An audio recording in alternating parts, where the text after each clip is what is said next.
They said we were hopeless, that we didn't belong on the same field. Misfits. Rejects. They gave up before they even showed up, I once overheard. And maybe they were right. For a moment, even I believed it.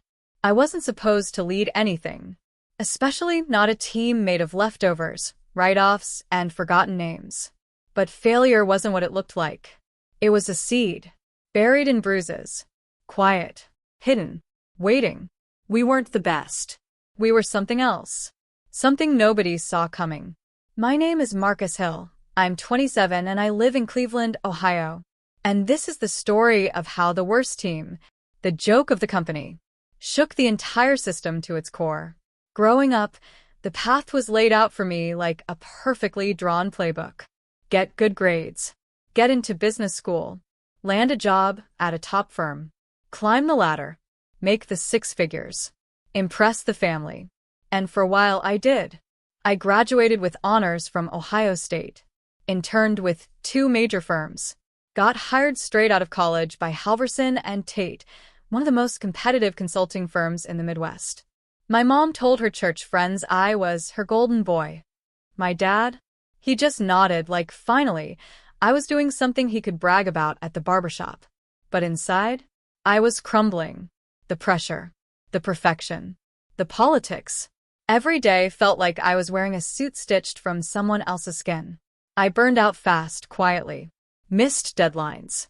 Zoned out in meetings. My performance review was brutal. Lacks leadership presence. Emotionally disengaged. Not client-ready. They didn't fire me. Not officially. Instead, they reassigned me to an internal project no one wanted, with a ragtag crew that HR pulled from 5 different departments. I still remember the smirk on my supervisor's face when he told me, "You'll be leading Team Echo. Think of it as a development opportunity." Translation: this is where careers go to die. My mom stopped bringing me up at church. My dad asked if I was doing okay, in that voice that means he already decided I'm not. And my brother just texted, "Hang in there, man," like I'd been sentenced to something terminal. I started over, but no one noticed. Team Echo didn't even have a real office. Just a cramped, windowless room in the basement of the East Wing, next to storage. The lights flickered when it rained. There were 5 of us. No introductions. No fanfare. Just a list of names and roles. Jasmine Carter, marketing assistant, demoted for missing a product launch. Luis Moreno, data analyst, on a probationary path after clashing with management. Devin Lee, customer service, soft-spoken, barely looked anyone in the eye. Kelsey Tran, admin support, brilliant but chronically late. And me, Marcus Hill, the leader of this glorified exile squad. We were given one task: create an internal system to help regional offices track client outcomes post-project. No one had done it before, because no one thought it mattered. The first few weeks were rough. Luis barely spoke. Kelsey arrived halfway through every meeting. Jasmine kept checking her phone like she was waiting to be rescued. Devin said yes to everything and nothing got done. Honestly, I almost gave up. But then something shifted. It started with Devin. I asked him, quietly, to take the lead on organizing the data cleanup. He hesitated. His voice shook. But he said, "Okay, I'll try." The next day, he handed me a color-coded spreadsheet. Clean. Perfect. His hands were trembling. This is good," I said. He nodded like it was the first compliment he'd gotten in months. Then Kelsey stayed late to fix a reporting issue. Jasmine volunteered to run a mini-survey. Luis showed up with a flowchart that made our entire process 10 times more efficient. One afternoon, Jasmine pulled me aside. "This job sucks," she whispered. "But this team? I actually care." That stuck with me. We weren't doing headline work, but it mattered to us, to the people we were helping, to the broken pieces inside each of us that started fitting together. It didn't make headlines, but it mattered. We called ourselves the Basement Bunch half-jokingly. But slowly, we stopped laughing at the name. We turned it into something solid. Real. Ours. The system we were designing, originally meant as a throwaway project, began to evolve.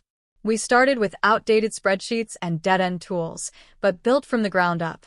Devin handled database logic. Luis automated the reporting. Jasmine created user feedback loops. Kelsey built the client summary templates.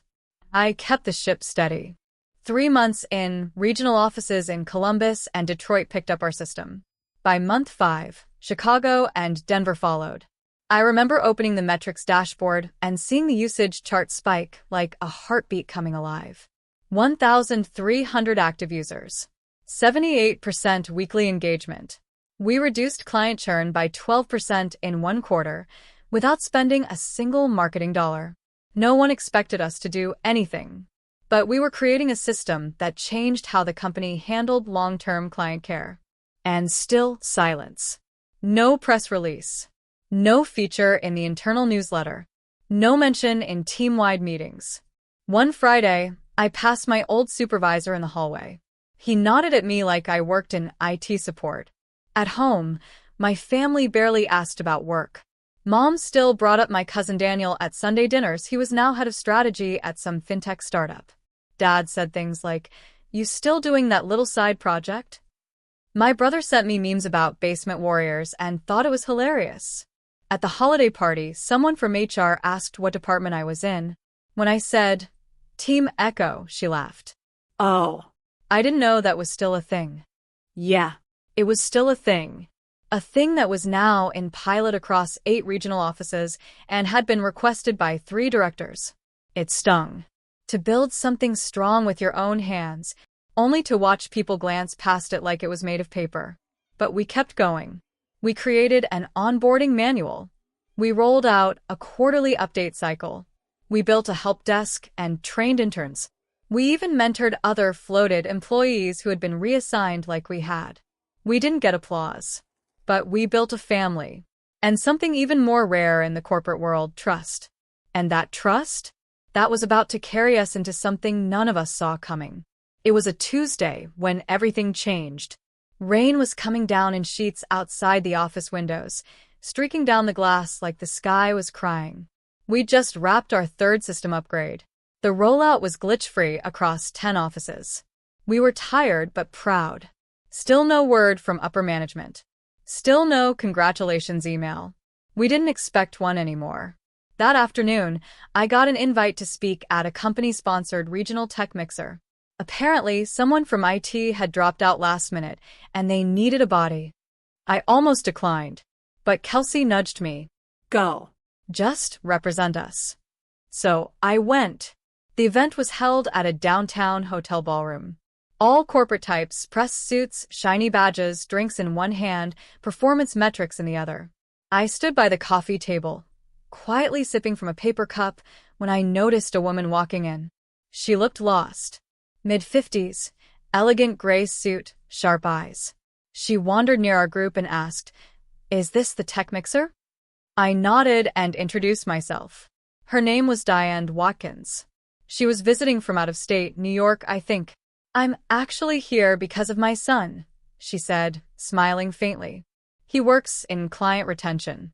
Said I had to see what this company was doing with a new follow-up tracking tool. I'm not very techie myself." My ears perked. "Do you know what the system's called?" I asked carefully. She reached into her bag and pulled out a crumpled brochure. It was one of the internal guides we designed, Devin's layout, Jasmine's edits. I recognized it immediately. "It's called Echolink or something," she said, flipping it open. I froze. She kept talking, unaware. "My son's fiancée used it. She was a client at one of your regional partners. She said it helped her reconnect with an old project mentor after her program ended. Gave her the confidence to go back to school." She smiled to herself. "It's silly, but I guess that tool changed her path." I didn't say anything. I couldn't. She looked at me, tilting her head. "Wait, you know about it?" "I built it," I said, voice low. Her eyes widened. "You're kidding." I shook my head, suddenly self-conscious. "My team. We designed it from scratch. We're in the East Wing basement. Team Echo." Silence. And then tears. Real ones. She reached out, touching my arm. You don't know what this did for her. She'd stopped believing in herself. The follow-up calls, the resources, she thought she'd been forgotten after the program ended. But your system made her feel remembered. My chest tightened. I didn't know what to say. I looked down, trying to compose myself. She cleared her throat. I'm going to find someone in charge and tell them they need to feature this. The world needs to know. This matters. I finally looked up and met her eyes. It's not about credit, I said quietly. She smiled, shaking her head. But you deserve it anyway. And just like that, the truth walked in by itself and refused to stay quiet. The next Monday felt different. Not louder, not flashier, just quieter in a dignified kind of way. There was no confetti, no standing ovation. But when I walked into the office, something had shifted. Devin looked up and nodded with a smirk that said more than words. Jasmine slid a sticky note onto my desk that read, "They know," smiley face. And then came the email. Subject, Echo Link presentation. Internal comments. It was from someone high up, Margaret Donnelly, VP of Ops. She thanked us by name. All of us. Me, Jasmine, Devin, Malik, even the interns. It wasn't a raise. It wasn't a bonus. But it was acknowledgement. And after all the silence, that was thunder. Later that week, I found a small envelope in my home mailbox. It had no return address, but I recognized the handwriting. Inside was a folded note from my brother. Hey Ash, I saw the internal newsletter.